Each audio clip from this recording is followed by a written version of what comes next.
Attention to apply yourself to the ministry. We'll start that.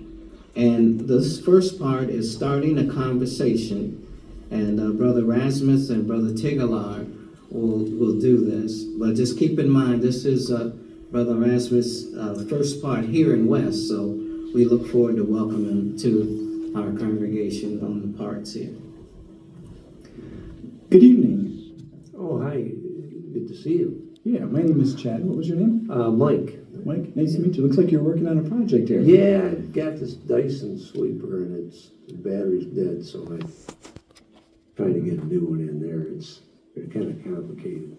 Gotcha. Where do you go for sources to try to help you out with that? I'm not that smart, so I tried beating on it with a hammer, but I decided to go to YouTube instead. They told me how to get it out of there, so that might work better. Yeah, well, it's nice to go to sources that sometimes you don't understand how engineers put things together. And you know, there's maybe some secret tricks to be able to get things a little bit easier, so you don't have to put things together and take them back apart again because you forgot a few missing pieces there. But I wanted to share with you, I'm not sure if you're a Bible reader. Yeah, I look at it. I thought you might be going to share something with me here. Yeah, but in Genesis chapter 1 and verse 11, and I'd like you to kind of compare man's inventions and creations with what our Creator has done. But notice it says, then God said, let the earth cause grass to sprout, seed-bearing plants, and fruit trees according to their kinds, yielding fruit along with seed on the earth.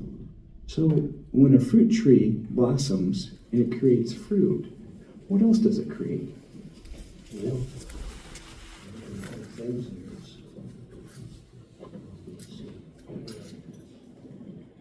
Seed of the earth? Yeah. Seed. Yeah. Yeah, I see that. So man will design something, it's for one purpose, for one use, and then it will usually deteriorate into a piece of junk eventually in the future. But the plants might be passed on to a generation so they can kind of better it. But it's interesting that our Creator has produced vegetation, plants, and trees, but with seed. Yeah, they self-replicate. I see that. I wish my Dyson had a seed. I could get a new battery that way. That'd be nice. It's not working. Yeah. I checked the garden. There's nothing there. No. So, yeah. Or you have a car that's 200,000 miles, and the next morning you have a car that has only 10 miles on it, right? So you can keep moving forward. But that's not the way that man works things. But it's interesting how God thinks about the future of not only the things that he creates. So if we're his creation, don't you wonder what future God has for us? It's a good question. I know why the Dyson's here, but why are we here? That's something I've always wondered about. Yeah, you know, in the Our Father prayer, Jesus talked about, thy kingdom come, thy will be done. So he really talked about a future blessings for us. Okay. And next time I stop by, I'd like to talk about that if I could. Yeah, Saturday. I'd be happy to talk further about this, and if I can't figure this out, maybe you can help me fix it. All right, we'll catch you next week. All right, bring your screwdriver. Project done. All right.